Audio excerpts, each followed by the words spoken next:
Well, it's the end of September, almost the beginning of October, and these these bubblegum super petunias from Proven Winners have really performed wonderfully all season long. 3 little tiny small plants produced this huge big mound that literally is almost touching the ground. So I think I'm going to go ahead and pull them.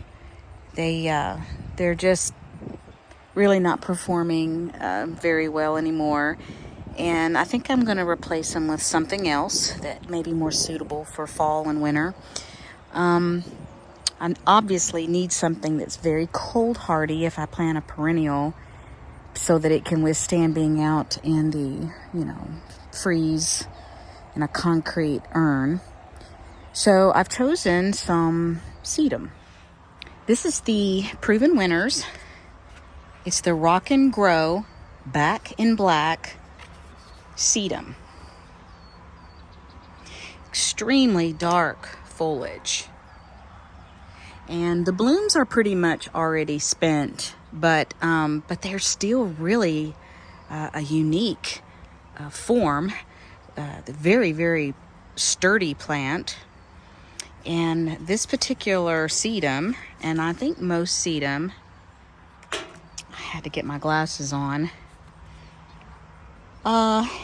This is hardy in zones 3 to 9. It goes all the way down to negative 40 degrees, which is amazing. The height is 20 to 24 inches tall. And it blooms late summer to early fall. So I'm not sure you can focus on that or not. But we're going to I bought 2 of these, so we're going to put 1 in each of the urns here that had the bubblegum super petunia.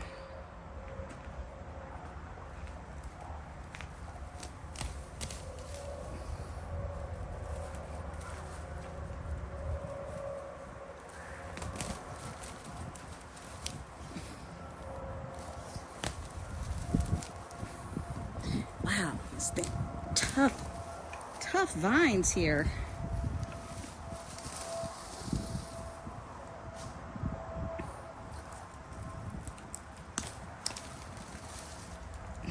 I thought about trying to winter them over, but honestly, they're so economical. It's literally probably cheaper than me watering them all winter.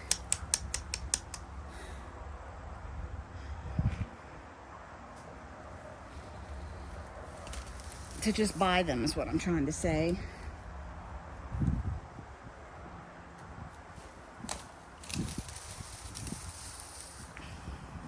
It's amazing how it'll change the look of this area.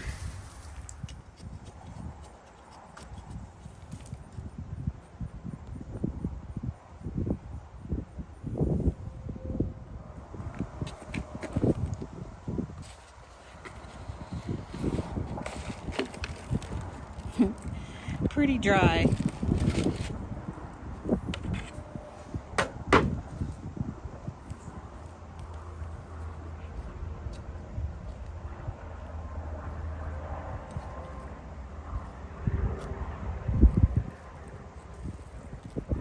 I definitely want the plant to be higher because sedum probably prefers it a little on the dry side. This soil in this pot, though, was very dry, and we just had a ton of rain from Hurricane Helene, or Helen, or Helene. I've heard it called so many different things.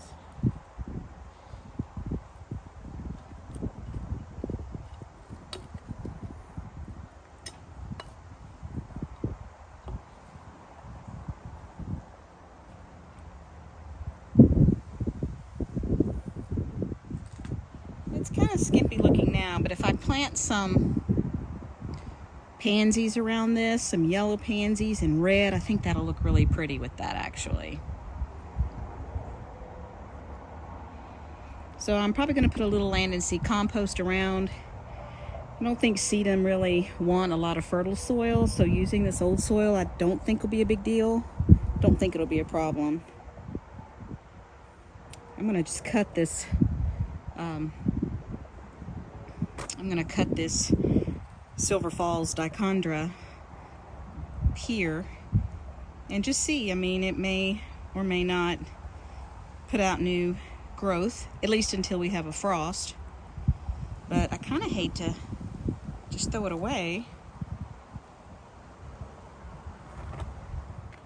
So I'm just going to spread a little of this land and seed compost around the perimeter, primarily for what I'm going to plant around this instead of actually for the sedum.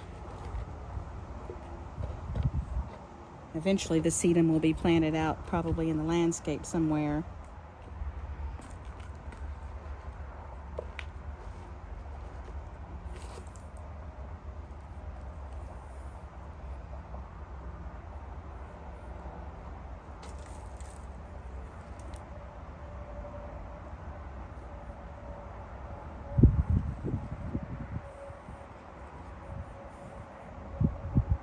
All right, let's water it in.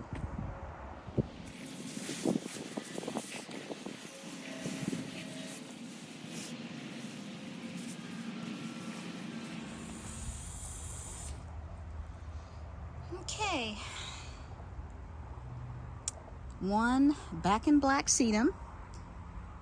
You just have to imagine what it will look like with some bright colors around it.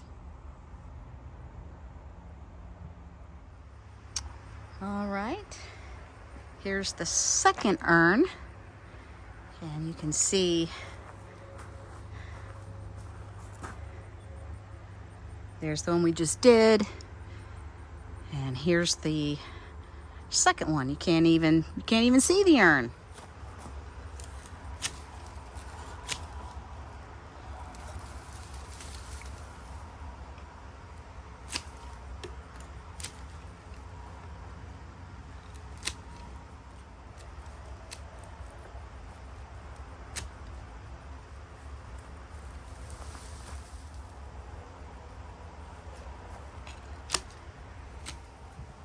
Okay, that was a chore. Those roots really permeated that entire dirt ball in there. All right, I'm gonna add a little bit of land and sea compost. I guess any compost would do.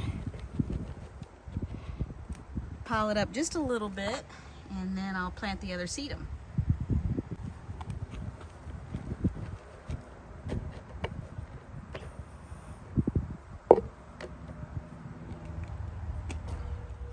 I want to make sure it's got good drainage.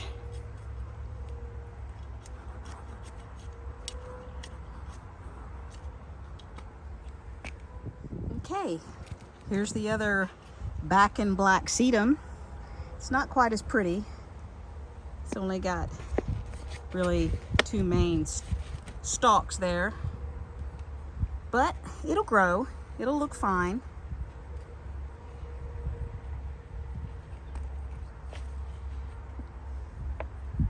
All right, I'll water it in now.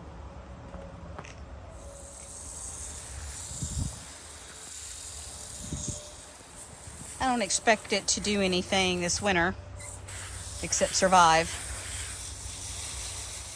Okay, there it is. Just needs some little stuff planted around it, and I think it'll look just fine. Now that I've cut back the petunias that were growing almost to the ground, you can really see this lavender that I planted this spring. This is the phenomenal lavender, and they were just in tiny little pots, more like plugs. And I want you to notice that where the petunias had come down and shaded the back part, it's a very bright green, but where the sun was hitting the lavender, it's this icy blue color.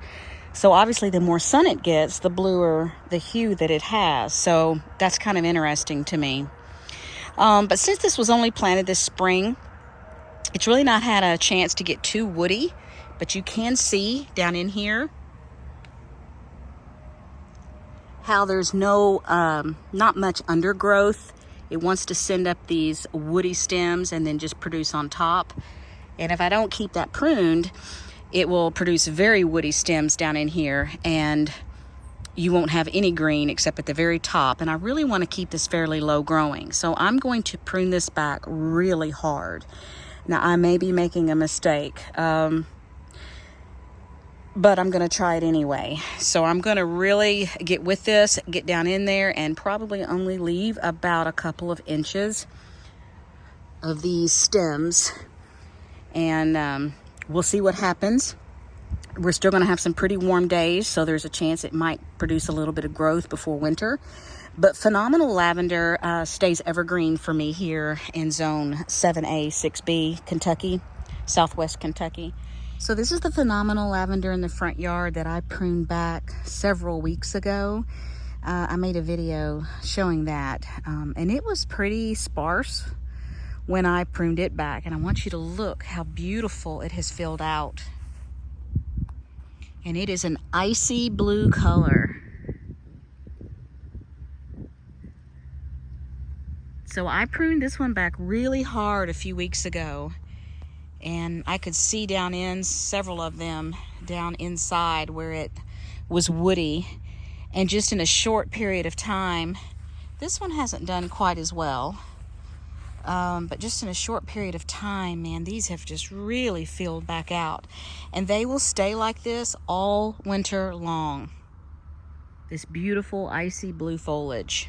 So on warm days, it might continue to grow a little bit, but it's wanting to lean towards the sun, and I really wanted it to fill in around the bottom of this urn, this little stand. That the idea here is to hide that, right? And just elevate the urn so that you can really see the urn. So anyway, I'm going to get the pruners and prune this back.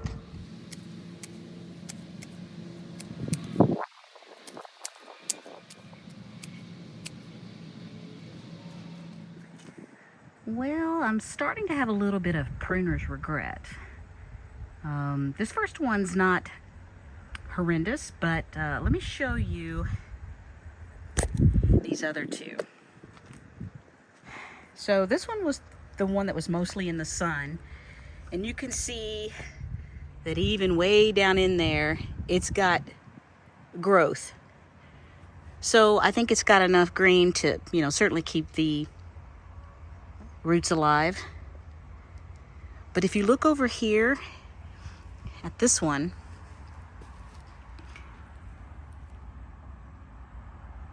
there's just not much there at all. And it appears that it has really sunken in. And I believe that's due to the moles. And I really feel like I need to pull it up and replant it a little bit taller.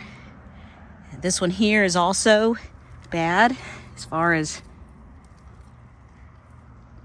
just hardly any life green in it at all.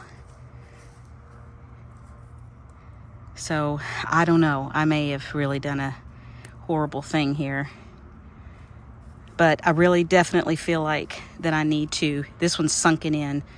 The crown is much lower than the surrounding ground. And I know that moles have been in here all around these roses and around this area. And it probably basically caused a tunnel underneath here that caused the whole thing to sink. So I think I'm going to use my shovel, dig them up, put some dirt in there, and replant them.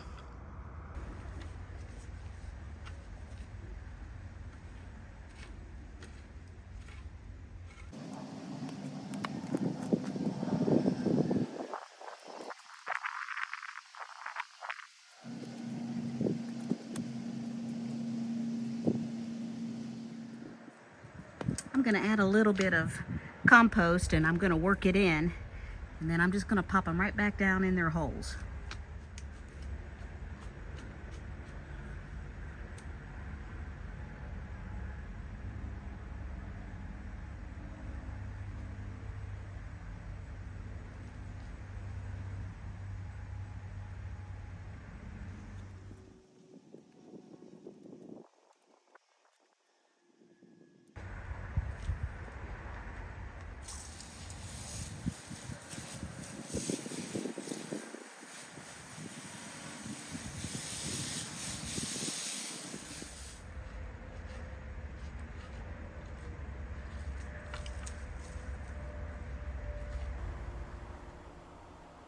So I went to a garden center in a neighboring town, and I picked up these violas. And I want to show you some of these absolutely stunning violas.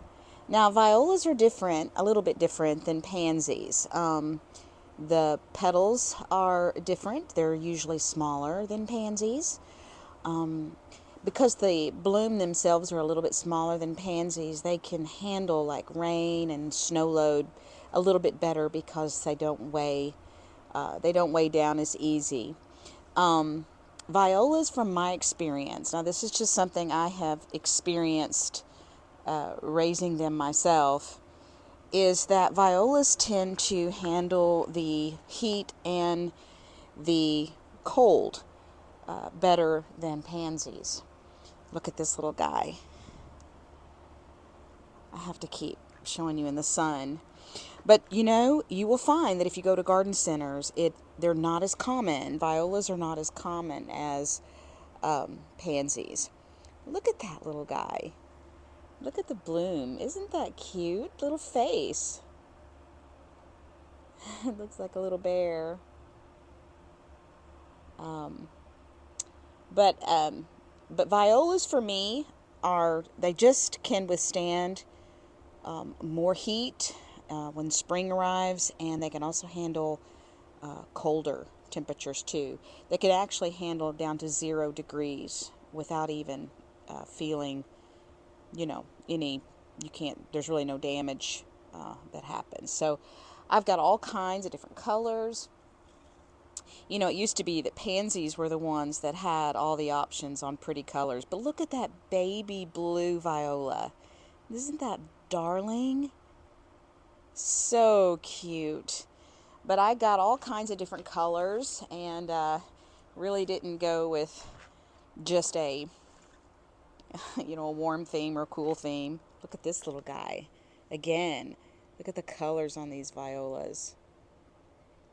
The garden center that I went to had tons of different pansies, but I will say that the pansies did not have near the quantity of flowers on each of their in their containers. They might have had 2, whereas the violas had just tons of blooms on each one of these little plants. Here's an example of one that I think the color is just striking. So what I'm going to do is plant these in the pots along with the sedum, and it'll be a hodgepodge of color, but it'll be bright and cheerful, so I think it'll be gorgeous in the end. Here's one in particular that I thought was just absolutely gorgeous. Look at this neon blue. Isn't that beautiful? Of course, I'm a sucker for blue flowers, but it's purple too, but it's also got some actual real blue color in it. So they only had one of these left, but look, see how straight and tall those flowers? Pansies tend to want to lay flat, the ones I see anyway. So I actually prefer violas over pansies if you can find them. So I've just kind of laid them out around this sedum. There's really no rhyme or reason to the color scheme.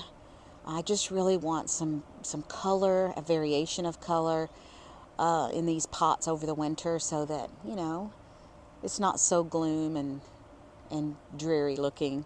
So I'm just going to kind of lay them out, and then I'm going to plant them, and hopefully it'll look really cute when I'm finished. And they will fill out even more, so, I think it'll look prettier with time.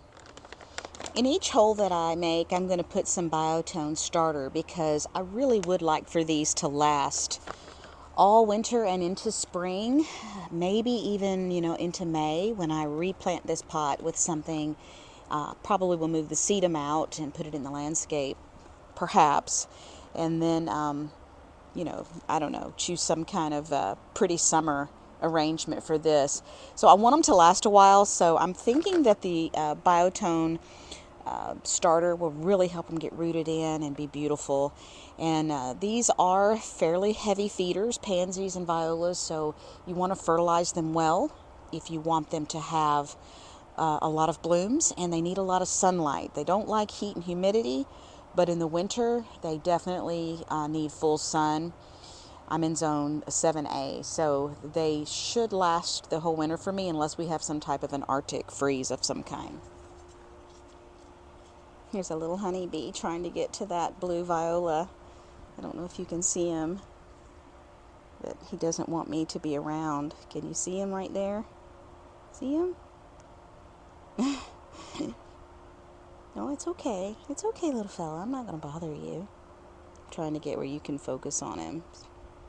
Anyway, another thing about the violas is they like moisture, consistent moisture, but they do not like to be wet. They will succumb to rot. They can also succumb to aphids. You know, aphids tend to like, seemingly, I'm not an aphid expert, but they kind of like cooler weather. I don't have problems with aphids. You can see the root system on this plant. So it's very well rooted in. This is my favorite because of the blue. But I'm just going to kind of spread the bottom out a little so that I can push it down in that hole a little bit more.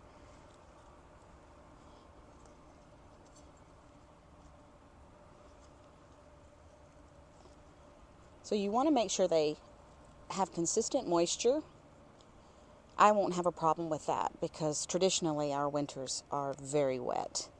I might have a problem with rot.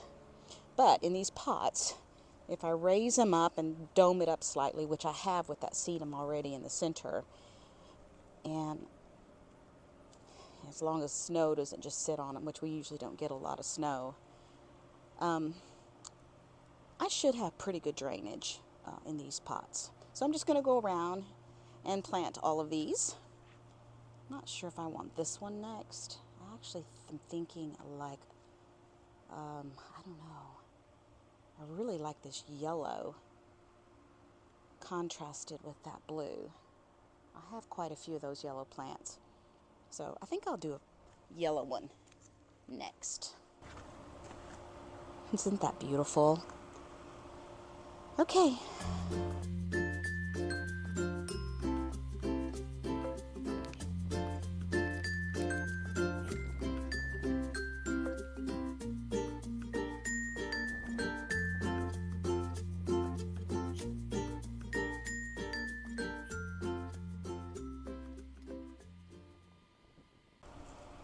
One other thing that you want to keep in mind with violas is that deadheading them, taking off the spent blooms, will really help them push new blooms. And in the wintertime, you know, we're not doing a whole lot of gardening, so it really shouldn't be too much of a chore to just come through and deadhead. And they're so delicate, you can take your fingernail literally and go back and where they come out of the stalk and just pinch them off like I just did that one. It's very therapeutic, I think, to just spend time with your flowers. Gives your brain a chance to just relax from all of the worries and concerns about what's going on in the world today. I got so carried away, I totally forgot to add the biotone starter. So I'm just going to kind of move some of the compost and put it around the base. And as I water it in, it will travel down to the roots. So I'm going to remember that from this point forward, but yeah. So these couple that I planted here, I'm just going to move the soil around away from them and just sprinkle some of the biotone.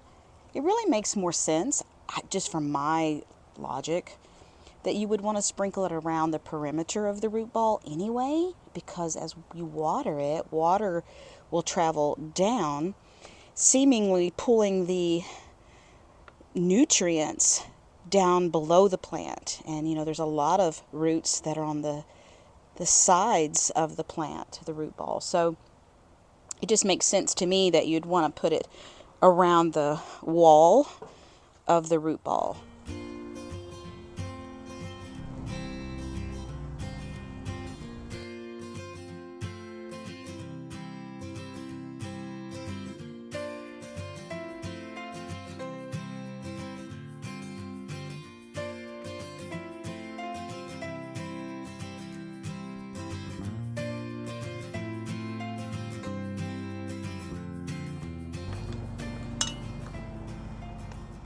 Okay, I got them all planted in, and I'm going to put a little bit of the slow release fertilizer. You could use Osmocote or anything like that. I just still had some of this, and I'm going to sprinkle it around, and then I'm going to add a little bit more compost to it and then water it in good.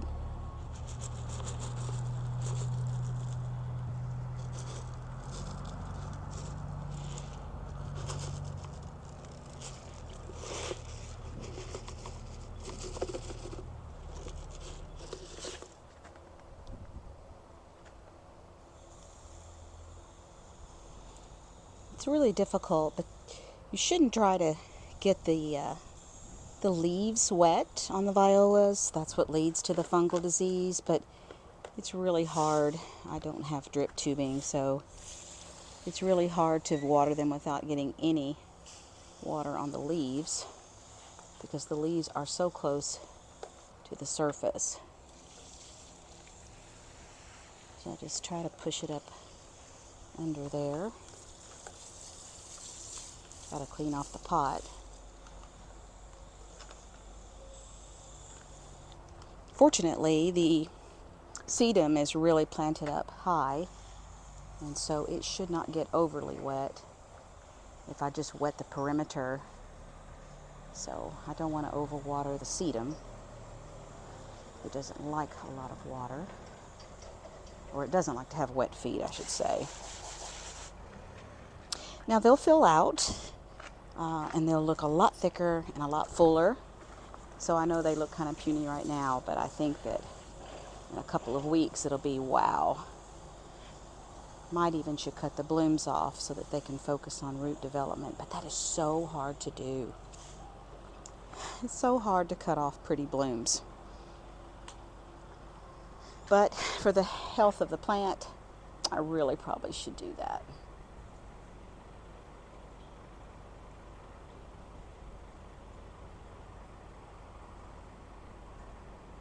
Knock some of that water off. I've broken so many of the little stalks. So I may do that. I may come in and cut the blooms off. But isn't that pretty?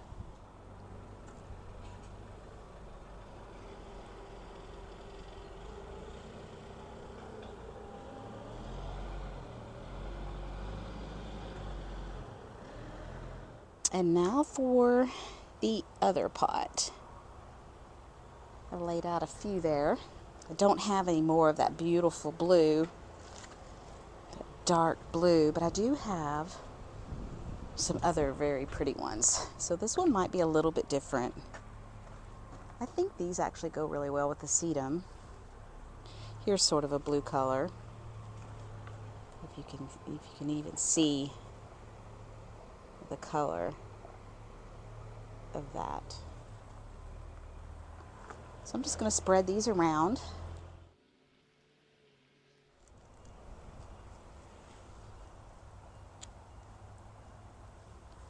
Man, that's a pretty combination.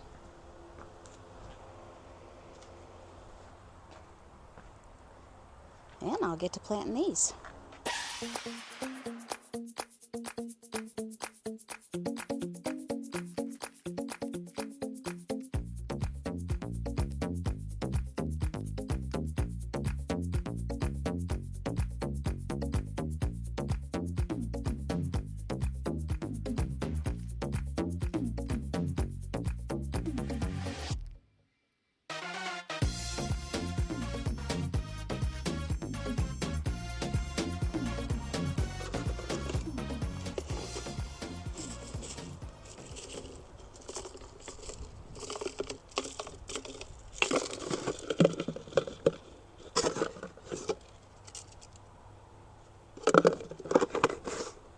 All right. Gave it a little bit of slow release fertilizer and I'll water it in, but I want you to just see how darling it is.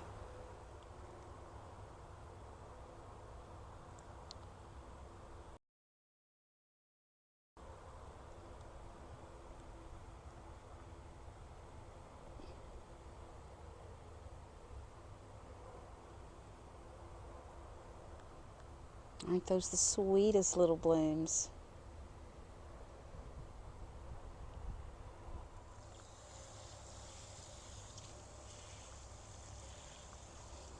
trying not to get any more of those leaves wet that I have to. Trying to stay low. I had watered them really good prior to planting them. And it's a beautiful day, so they shouldn't get any very stressed today at all.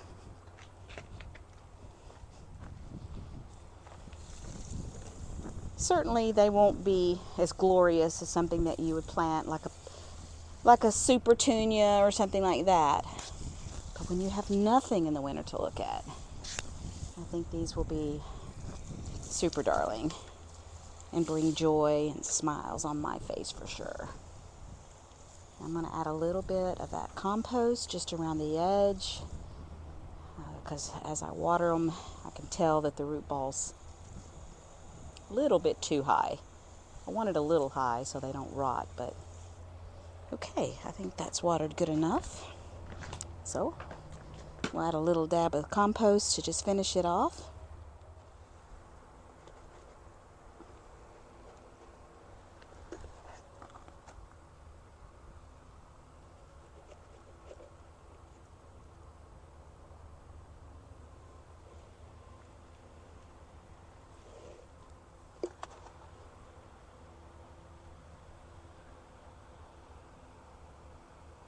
Hoping the sun washes. I hope the sun dries all the water off their leaves so that it won't create a fungal problem. But I got quite a bit of compost on these lower leaves, and that might have a tendency to want to hold on to moisture. It's not the leaves that really need the water, it's the roots, right? As you water it, you just kind of groom it a little bit every day or every other day.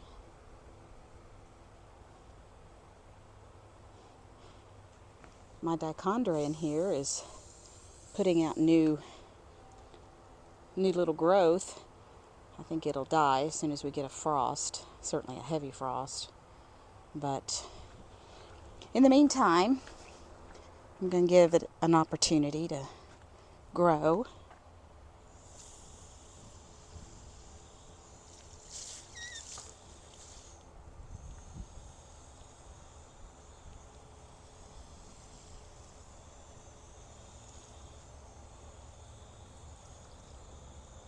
I'm sure this sedum is saying enough already, enough water.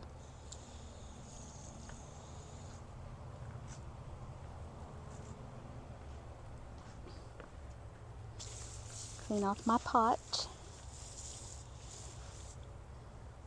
Nothing, in my opinion, ever looks good right after you plant it. Kind of like when you first get a haircut, you just kind of have to figure it out. All right, so that one is all settled in and looking happy.